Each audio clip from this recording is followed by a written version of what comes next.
NFL, Shedeur Sanders finally heard his name called late Saturday in the 5th round when he was selected by the Cleveland Browns, who have a pretty crowded QB room. With Deshaun Watson expected to miss significant time this upcoming season, the Browns quarterback competition will consist of Joe Flacco, Kenny Pickett, Dylan Gabriel, and Shedeur Sanders. Sanders is currently tied for the 5th shortest odds in the NFL to win Offensive Rookie of the Year at 15-1, with Gabriel set at 60-1. All right, it's not just Mike T with us. Dominique Foxworth also as well. Neek, I just have to tell you, I was watching you on Get Up. I really love the artwork. Stephen A. was focused on Monica's in the Marriott. I just looked your up. artwork, especially. I just looked up. Especially What's up, guys? What's going on? The little now? ESPN drawing of you, fantastic. What's happening? What's up? Okay, I worked really hard on all of these. I appreciate that you guys see value in my artwork. I've been working on my art skills. There we go. Absolutely. I got you. Okay. Tell me this. I was just Mike joking. T. It's my kids. We know. No, we know. no. I think we might have just had an earthquake here, so that's why we seemed a little distracted, to be honest with you. Dom, it actually shook here like a damn earthquake or something. So if Stephen A. and I were a little awkward for a moment, we were just trying to survive in this hostile environment. I was part of that awkwardness, too. I was like... Yeah, we were all like, okay, I thought we're in New York, not California. All right, Mike T.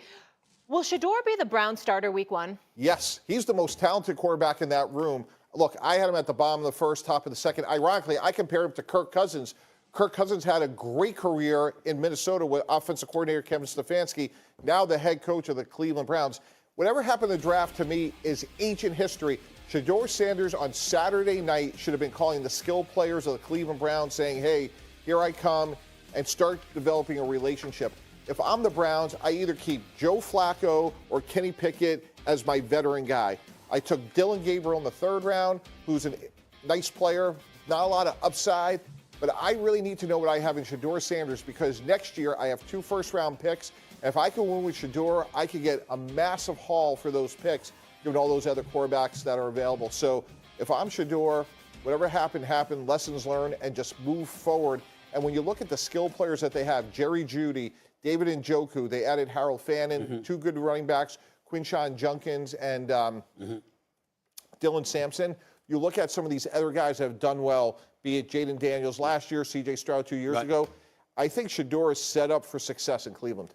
I think you're wrong, Mike T. I think you're wrong, and I think somebody like you will understand and appreciate where I'm coming from when I say this. I don't think the day 1 starter or the week 1 starter for the NFL season for the Cleveland Browns, as it pertains to Shedeur Sanders specifically, is going to be determined by just his play. I think all the stuff that has been said, all the stuff that has been reported, is erroneous as it may be in the eyes of a lot of people, including myself, as cruel as it might be in the eyes of people like myself in terms of what happened to him. I think that you had people looking to give him a reality check. And now I think what you're going to do is see people wanting to test his emotional and mental resolve as it pertains to that. As of yesterday afternoon, he was en route to Cleveland, from what I was told, in a pickup truck, ready to put on his lunch, grab his lunch pail, put on his hard hat, and get to work. That's what I was told in terms of yesterday about how he's looking at things right now, anxious to go out there and show out. But you're hearing people out of Cleveland talk, Dom, about how Dylan Gabriel was their preferred quarterback, Big Ten Player of the Year, that kind of thing. They were saying that they looked at him. I don't know how, because he wasn't Shedeur Sanders, but nevertheless, they were looking at it. You look at Flacco. He's a fan favorite. They loved him in Cleveland. They never wanted him to leave after the job he did for them a couple of years ago when Deshaun Watson went down, and he came in and did his thing, okay? And then you're looking at Kenny Pickett. Now, I know that Kenny Pickett is a former Steeler. Then he went to Philadelphia. He's got a Super Bowl championship as a backup. We get all of that part. But in his last 17 starts, his record is like 13-4. And so when you look at it from that standpoint, I think they look at Shedeur as a long-term solution. I'm not saying he's going to sit out the year or anything like that. I wouldn't be surprised at all if he's the starter at some point this upcoming season, but I don't think he's a guy that's going to be judged by just his play. I think they're going to want to see whether or not that ego that people were talking about is something that they're going to have to concern themselves with. And unfortunately, I think they're going to test them. And that's why I think he's going to be prevented from starting week 1. Not because he won't deserve it. I just think they're going to test him. Go ahead, Dom.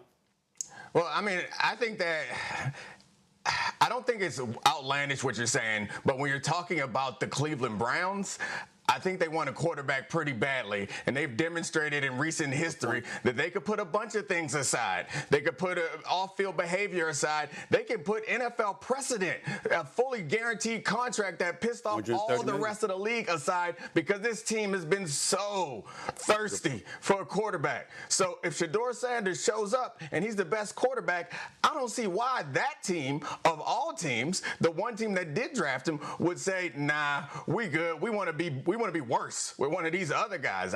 I'm not sure that Shedeur is going to be the best quarterback in the room on day one. He's a rookie. Plenty of rookies, first round and second round and third round rookies do not start in week one. I think you're right that he will get a chance to get on the field at some point, but he better make the best of that, because one thing I do know is that the Browns are probably going to be near the top of the draft again next year, and a fifth-round pick is not enough investment for them to not draft another quarterback next year. So Shedeur, whatever he has to do to get better at, he needs to do it immediately. And as soon as he gets on the field, there's no slip-ups. They're not invested. They're not going to do like they did for Caleb and put a perfect O-line around him and get him a bunch of receivers and running backs and keep trying. They're going to throw him out there once, sink or swim. And we're done with you at the end of this season. We might draft another one. Yeah, guys, I see it totally differently. When we drafted Mark Sanchez in New York in 2009, day one, snap one, we put him out there, sink or swim, and we went to the AFC Championship game. Shedeur Sanders is a talented quarterback. And if you listen to Bill Parcells' induction speech when he went to the Hall of Fame, and Nick, you know this, the locker room is the ultimate meritocracy. Shedeur Sanders has more ability than any of those other quarterbacks in that room. Kenny Pickett, Stephen A., I understand what you said, but when you're on your third team in 3 years and Pittsburgh and Philadelphia give up on you, he's not a talented quarterback. Joe Flacco is 40 years old. He's in the eyes of a lot of people, including. So if I'm Cleveland, I want either Dylan Gabriel or Shedeur to start. And once you get that job, don't ever look back. Just keep on going. Well, and if you earn the trust and respect of the locker room, the way Mark Sanchez did, even though it was bumpy, he held the job, and we went to back-to-back championship games. And I'm just saying, like, if I'm Shedeur, all that noise is irrelevant. I have to earn the respect of the locker room, and if I do, then I'm the starter, because, again, it's a meritocracy. Those players want to believe that the quarterback gives us a chance to win. Listen, I get where you're coming from, and I certainly wasn't trying to imply that Kenny Pickett is going to start before him. I'm just telling you what they're saying about him. As it pertains to Joe Flacco, he is a fan favorite that took them to the playoffs a couple of years ago, so we have to pay attention to that. And he can fling that football, and that experience does matter. I'm just saying, when you put a quarterback in there that's a rookie, you got to be sure that he's your guy. And with Shedeur Sanders, and Dom, I appreciate everything that you said, because you're right on point with all the points you made.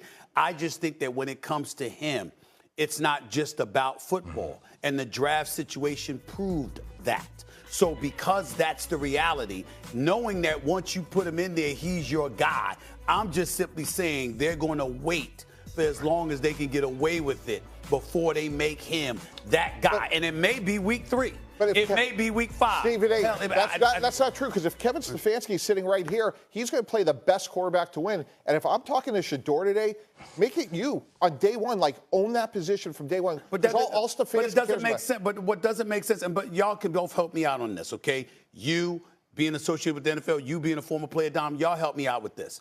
We knew coming in that he didn't deserve to be a 5th-round pick. We knew that. From a talent perspective, it didn't stop people from passing on him for the first 4.5 rounds. So what I'm saying to you is that now, obviously, the draft is different than when they're on your roster. I get that part. But clearly, it's shown that politics, for lack of a better word, played a role. You're asking me to ignore the possibility that that could play a role in terms of him being the week 1 starter? To Stephen A's point, could that carry over? Yeah. Not from a head coach and GM perspective, because all we care about is winning and keeping our jobs. And you could go back to RG3 and Kirk Cousins, ironically, when the 4th rounder beat out the 1st rounder. And look, at the end of the day, our charge is to win games. How we acquire players, be it off a suspension, they were hurt, whatever it is. Nick brought up Deshaun's, off-field issues. Like, at the end of the day, it's about winning football games. Nick? Yeah, I think that's how you would like to frame it, that it's